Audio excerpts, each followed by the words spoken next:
பார்த்தீங்கன்னா கொஞ்சம் வித்தியாசமாக இருந்திருக்கும். நல்லா இருந்ததா? நல்லா இருந்தால் கண்டிப்பாக சப்போர்ட் பண்ணுங்கள். மீண்டும் நல்ல பதில் சொல்லிக்கிறேன். Ta ta bye bye, love you. கண்டிப்பாக அதில் தாங்க. பாய். லெஃப்ட் சைடில் எவ்வளோ பேர் சிவன் உட்காந்துருக்காரு பாருங்க. வாங்க உள்ளே போய் பார்க்கலாம். அவர் அப்படியே அப்பா பிரம்மாண்டமாக உட்காந்துருக்காரு பாருங்க சிவ்ஜி. பார்த்தீங்களா இவ்வளோ பிரம்மாண்டமாக உட்காந்துருக்காரு. அப்படியே ஒரு மலையை கொண்டாந்து நிப்பாட்டின மாதிரி இருக்கு. கண்டிப்பாக ஒரு முறை படிங்க. இங்கிலீஷ், ஹிந்தி, குஜராத்தி. ஸ்ரீ விஷ்ணு ஸ்தோத்திரம்.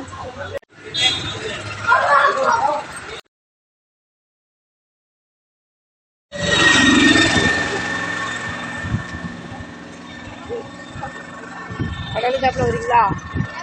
கடலுக்கு மேலே நின்று கடலை சாப்பிட்ற சுகமே சுகம். பிரிட்ஜ் பாருங்க.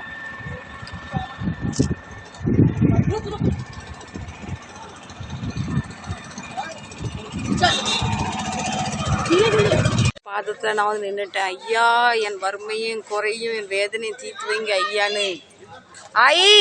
நாகேஸ்வர் கோவிலுக்கு வந்திருக்கோம். சாரி மது, நம்ம செருப்பெல்லாம் அப்படி மூட்டை கட்டிட்டு போயிடணுமா. நாகேஸ்வர் மந்திர் அப்படி சுற்றி போகிறாங்க பாருங்க. அப்பா சிவபெருமாள் எங்கள் வறுமையும் வருத்தத்தையும் தீர்த்து வையும் ஐயா. என் பிள்ளைங்களுக்கு சர்வ சௌபாகியத்தை தாங்க ஐயா. என் பேத்திக்கு வாழ்க்கையில் எந்த கஷ்டமும் இல்லாமல் நல்லா படித்து வாழ்க்கையில் நல்லா முன்னேறணும் சாமி.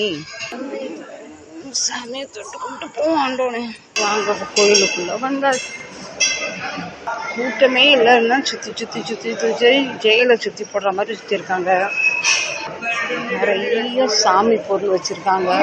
சாமிக்கு பிரசாத் ஏற்றுற மாதிரி. சிலவங்களுக்கு நாகதோசை இருக்குது பார்த்தீங்களா, அது வந்து நாகத்தை வாங்கி போடுவாங்க. இது வந்து நந்தி பகவான் இருக்காரு. பரவாயில்ல, வெளியே வந்து கூட்டமே இல்லை. நல்லா கூட்டம் இருக்கா தெரியல. எங்கள் அக்கா பையன் மட்டும்தான் ஒரு பிளேட் வாங்கினாரு. இவர் தான் உள்ளே இருக்காரு. உள்ள கேமரா யூஸ் பண்ண விடலைன்னா அதனால் பார்த்துக்கங்க. அதுக்கு அங்கே நம்ம போக முடியாது. நம்ம அங்கே வெளியே இந்த பக்கத்தில் நிற்கிறோம். மெயின் சாமி அங்கே தான் இருக்காங்க.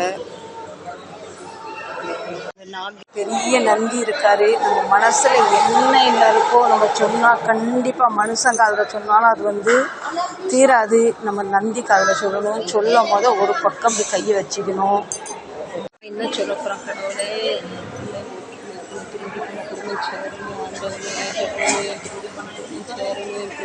நிம்மதி சந்தோஷம் சமாதானம் பிள்ளைங்களுக்கு நோயற்ற வாழ்க்கை தந்தது கூடாது. கொடிமை பிரிஞ்சு சேர்த்து கூடாது. கொடிமை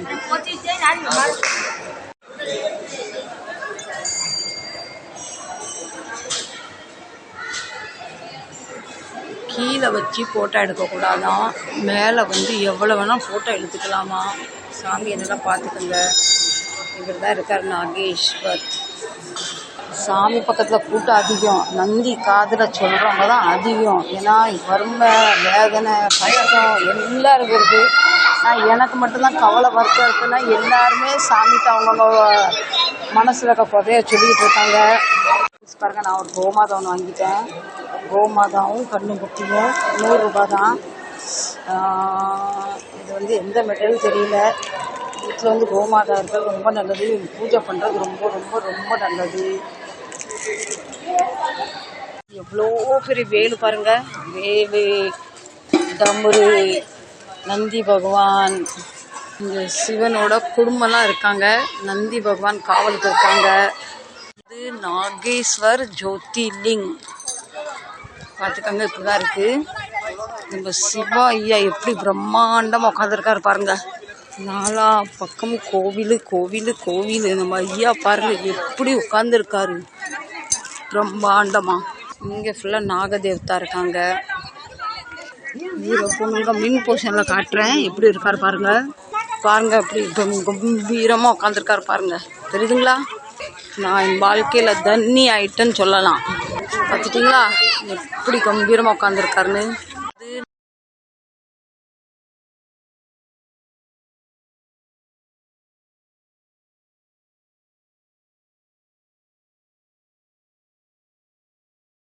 பார்க்க பார்க்க இருட்டாவோ இவளுக்கு கம்பீரமாக உட்காந்துருக்காரு பாருங்க.